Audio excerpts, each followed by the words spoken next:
Hey everybody, good morning. Welcome to the Morning Devo with Bo O.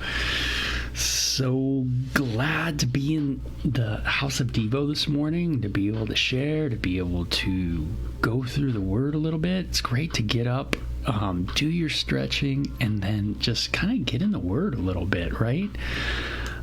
Get focused. And so whether you kind of listen to these things in the morning with me, or whether you watch them later on, hey, really appreciate it. Absolutely. And hopefully, you get some cool perspectives of just going through the Bible, really see how God's working in the lives of people. And it might answer a lot of your questions about God as you just kind of read it, go through it.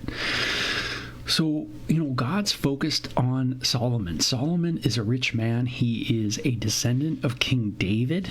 We're really focused on this line.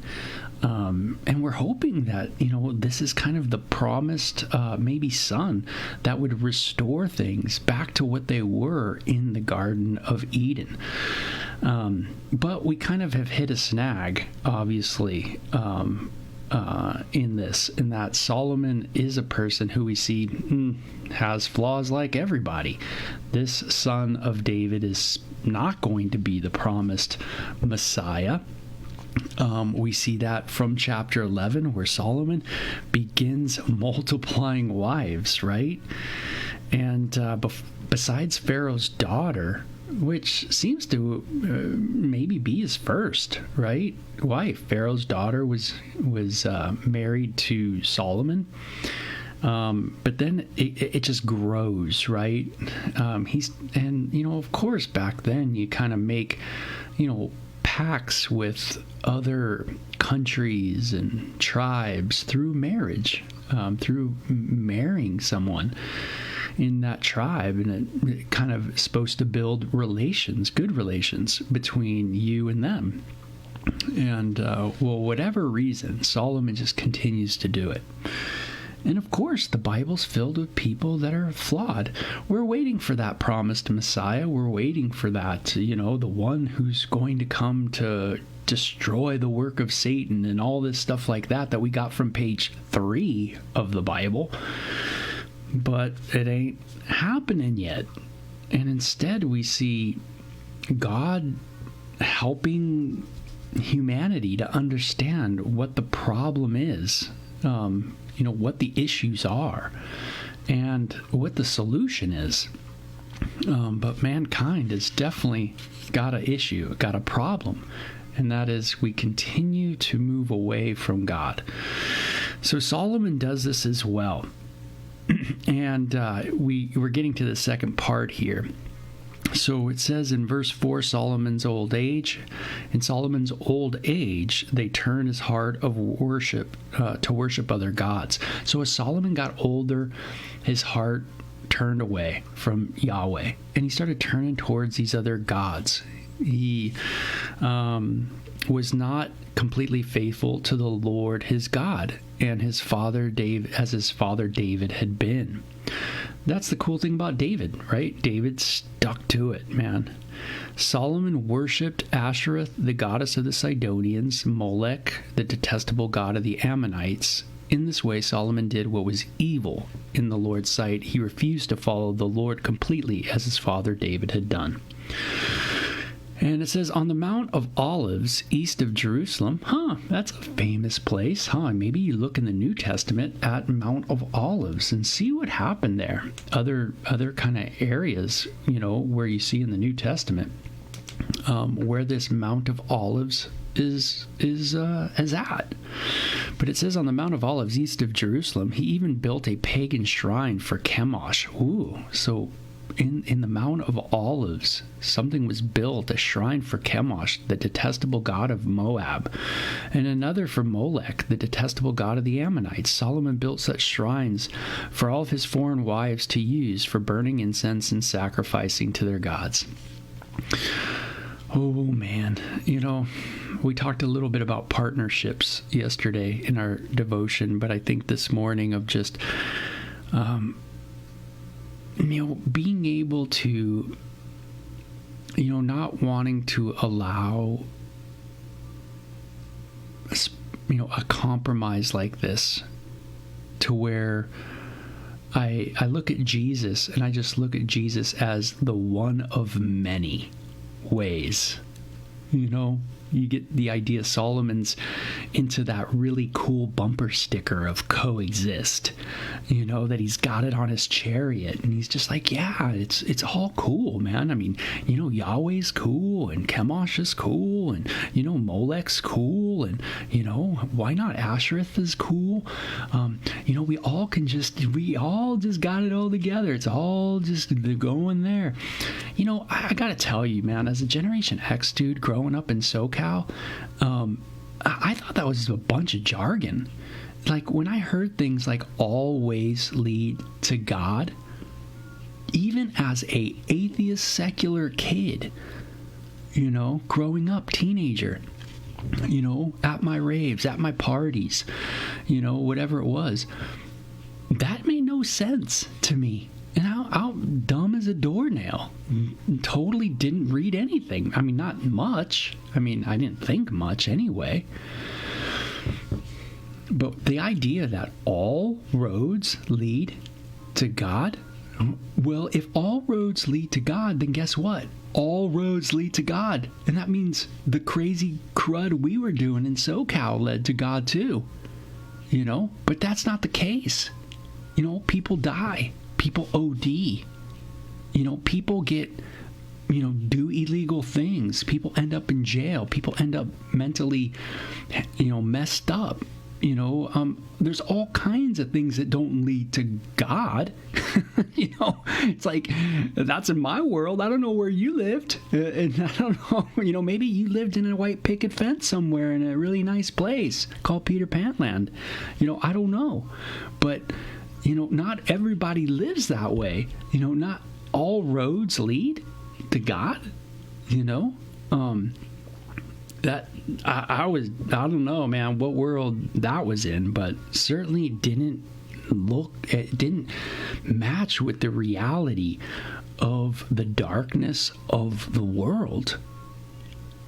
That's for sure. So, hey, but I think this morning, gosh, just, I got to make sure that as I get older, there isn't some kind of thought of like, oh yeah, we all just get there. We all just get there somehow. That's not the Bible at all. The Bible specifically that salvation's going to come through a line, a person, through a woman. Yeah.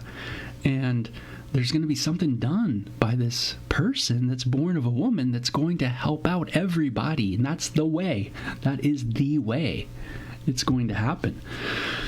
And again, that starts on page 3. So, you could think that. I don't think it jives with reality at all. Because I don't think all ways lead to God. I certainly don't see that around. But that's certainly not the Bible. I got to watch my own heart as I get older. Maybe Solomon's not as strong as he once was, and the idea of like, no, man, we got to stick to what God's given our ancestry. As he got older, he just got more weary, right? Maybe he just went like, I'm kind of tired. I don't really want to argue about this anymore. I really don't want to debate anymore. So I'm just gonna, here you go. Here's the incense. Let's go do it. Kind of thing. So the Lord was very angry with Solomon, for his heart had turned away from the Lord. Where's my heart this morning? Where's it at? The God of Israel, who had appeared to him twice. He had warned Solomon specifically about worshiping other gods, but Solomon did not listen to the Lord's command. So now the Lord said to him, since you have not kept my covenant and have disobeyed my decrees, I will surely tear the kingdom away from you and give it to one of your servants. But for the sake of your father David, I will do this not while you are still alive. I will take the kingdom away from your son, and even so I will not take the entire kingdom. I will let him be king of one tribe, for the sake of my servant David, for the sake of Jerusalem, my chosen city. Justice demanded that Solomon just would be done at this point. But you always see these mercy traits of God throughout the scriptures, don't you? Israel didn't do the right thing. They should be done. But there's always this extension of mercy and grace that's just threaded throughout what we've been reading. Always. Man, aren't you thankful for the incredible, ultimate, never-ending grace and mercy of God on you? That though if you deserve justice before a holy court, a righteous court, right? A holy God, a righteous judge, what would be the result? What would be the verdict? Would you be guilty before righteousness? How righteous are you? How righteous are your deeds? How righteous are your thoughts, your motivations? One of the things the Ten Commandments does is it shows us just where our hearts are at. It shows us just how far we are from being righteous, doesn't it? Yeah, the whole world is held guilty under the law, right? By the law. It shows us our ultimate and continual sins. David had many sins. King David, Solomon's dad, had many, many, many, many, many issues, right? But there's one thing that David just kept riveted on. God's God. He's the only true and living God. He has shown himself in history. He has proven himself in moments of history. He's not some statue. He's not some piece of wood. He's not some metal. He's not some thing like that. He's not some figment of my imagination. He has acted within human history, and he is the only true and living God. And that's the one that I need to serve. And that's the one I need to bow down to. That's the one I need to ask for forgiveness to. That's the one I need to surrender to. And Solomon doesn't do this. And he gets turned away. And, women, fame, whatever it is, our hearts get turned. And Solomon starts bowing down. He starts, instead of reading the Bible, he starts reading something else. He starts worshiping something else, right? So again, this is a worshiping thing. This is I'm singing songs to you. I am, I got a theology about you, new gods, all kinds of gods, right? That are introduced to him through his wives. It reminds me too, just, in my devotion too as a husband, is that, God, make me strong in you so that I can lead, my wife and my family. My kids are older and they're making decisions on their own. I've been blessed to raise them around the Bible, and they know that me and my kids know me and my wife. Man, we're into the Bible, and it doesn't mean we don't got flaws. They know our flaws, but man, one God, he's revealed himself in history. That's the one we're going with. And but as I get older, it's important that I stay focused in helping my wife and moving her towards God, not moving her away, not compromising, not, becoming in a sense soft in my own convictions and teaching her and helping her. Solomon certainly did this. And so the Lord raised up. So now we're going to see a bunch of the Lord raising up. Hadad the Edomite, a member of Edom's royal family. Again, look up these tribes because they're all, a lot of them, closely related to Israel. So Edom's raised up to be Solomon's adversary. Remember, he's got a lot of peace. You know, he had a lot of years of peace, but now things are going a little astray. Years before David had defeated Edom, Joab, which was one of the commander of David's army, had stayed to bury some of the Israelite soldiers who had died in battle. While there, they killed every male Edomite. Joab and his army of Israel had stayed there for 6 months. Wow. But Hadad had a few of his father's royal officials escaped and headed for Egypt. Hadad was just a boy at the time. So we're getting all this narrative, this backstory of this guy Hadad, the Edomite, who's now going to be an enemy of this tribe of Solomon, this tribe of Judah. They set out from Midian and went to Paran, where others joined them, and they traveled to Egypt and went to Pharaoh, who gave them a home, food, and some land. Pharaoh grew very fond of Hadad, and he gave him his wife's sister in marriage. Isn't that interesting? Hadad, long ago, got Pharaoh's wife's sister as a wife, and Solomon got who? Pharaoh's daughter. You know, so really interesting how these relations happen. She bore him a son named Genubath. Taphanes raised him in Pharaoh's palace among the Pharaoh's own sons. When the news reached Hadad in Egypt that David and his commander Joab were both dead, he said to Pharaoh, "Let me return to my own country." "Why?" Pharaoh asked him. "What do you lack here that makes you want to go home?" "Nothing," he replied, "but even so, let me return to my home." God also raised up Rezon, son of Eliada, as Solomon's adversary. Rezon had fled from his master, King Hadadezer of Zobah, and had become a leader of a gang of rebels. I mean, here you go, man. You got a hardcore mob dude on the loose.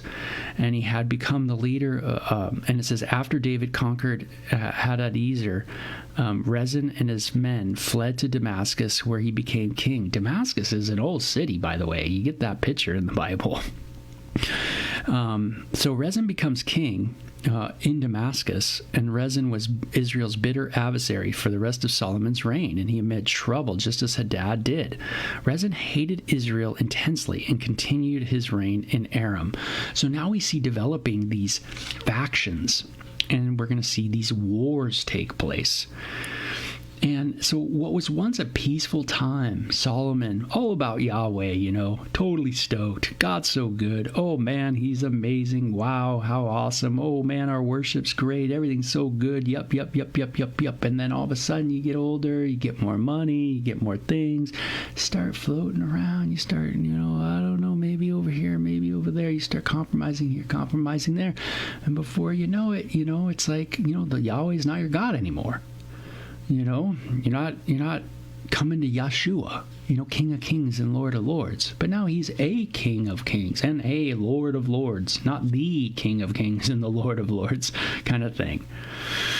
So it says another rebel leader was Jeroboam, son of Nebat, one of Solomon's own officials. So not only outside, but inside. Ooh, isn't that in our own personal life? We have outside turmoil and what? Inside. He came from the town of Zeradah in Ephraim, so one of the tribes of Israel. And his mother was Zerah, a widow. This is the story behind his rebellion. Solomon was rebuilding and supporting terraces and repairing the walls of the city of his father David, Jerusalem.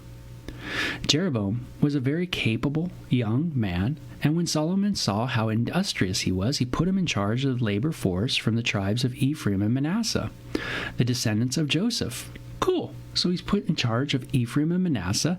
He is from the town of a town in Ephraim. So it sounds right? Sounds good. One day Jeroboam was leaving Jerusalem. The prophet Ahijah from Shiloh I met him along the way. Ahijah was wearing a new cloak. The two of them were alone in the field, and Ahijah took hold of the new cloak he was wearing and tore it in 12 pieces. Ooh, very prophet-like, right? Really kind of shock value. And then he said to Jeroboam, take these 10 pieces, for this is what the Lord, the God of Israel, says. I am about to tear the kingdom from the hand of Solomon, and I will give 10 of the tribes to you. I will leave him 1 tribe for the sake of my servant David and for the sake of Jerusalem, which I have chosen out of all the tribes of Israel. For Solomon has abandoned me and worshipped Ashtoreth, the goddess of the Sidonians, Chemosh, the god of Moab, Molech, the god of Amorites, and has not followed my ways and done what is pleasing in my sight. We get a little hint there, by the way, that this promised Messiah is what? Coming through what? David's line again, right? I have chosen what? David's line, right? This place, Jerusalem, very special place as well. Something's going to happen there that sounds like it's going to be pretty special. And it says, and he has not followed my ways, nor done what was pleasing in my sight. He has not obeyed my decrees and regulations as David, his father, did.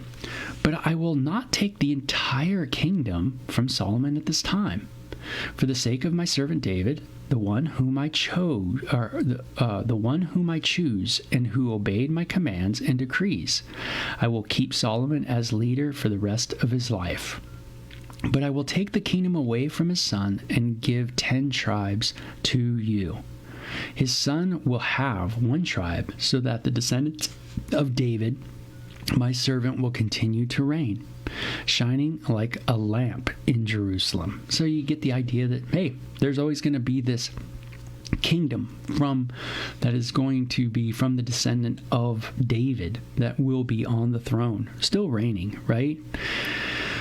And it says, and I will place you on the throne of Israel. God's name's going to be in Jerusalem. It's going to be a very central thing to Yahweh, Jerusalem. This place, Jerusalem, Yahweh, Yahweh, Jerusalem. You know, King David, the tribe of Judah. Something's going to happen there. Something crazy is going to go on. Something amazing is going to go on, right? You get that idea always. It just keeps being reiterated, anticipating. What's going to happen? What's going to go on there? That's so important. See, the Bible's already hinting at these things. It's already telling us what's going to happen, that something's going to go on, and it's going to get more specific and more specific and more specific. And guess what? Jesus is going to come and they're going to miss it. Unreal. This is how humans are. We are so messed up. Oh man, if anything, we need a savior.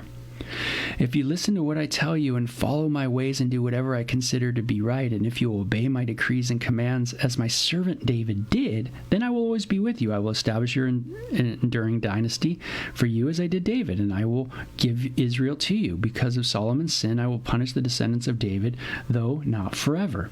Solomon tried to kill Jeroboam, but he fled to King Shishak of Egypt and stayed there until Solomon died. The rest of the events of Solomon's reign, including his deeds and his wisdom, are recorded in the book of the Acts of Solomon. Solomon ruled in Jerusalem over all Israel for 40 years, and when he died, he was buried in the city of David, named for his father. Then his son Rehoboam became the next king.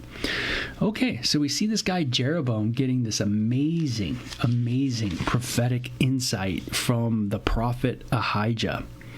And we're going to see what's going to happen of this guy Jeroboam. He's given this promise that, man, if you do the right things, boy, you follow my decrees, man, I'll be with you. I will draw close as you draw close to me. Through what? The Levitical system, the priesthood, right? What does sacrifice mean? To draw near, right? To come near. Through what? Atonement, blood atonement, right? Because you need what? Forgiveness, right? There's a separation between you and the deity, right? So if you do all that, great, cool. We draw close. We have fellowship. We have peace offerings. We have burnt offerings, all that fellowship stuff. But if not, then, then all there is judgment. And so, wow, what a chapter, neat chapter for sure.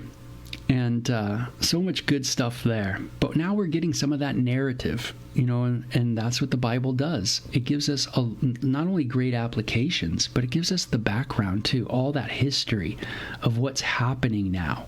That there's these enemies that have creeped up, always things are in flux. Life is always in flux. Nations are always in flux. We are in flux, right? Things are always happening outside of us that we can't control, and within us that we can do something about.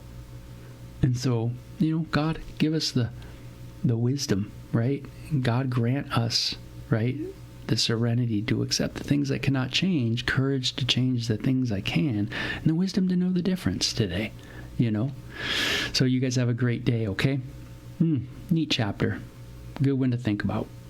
You guys take care. Bye-bye.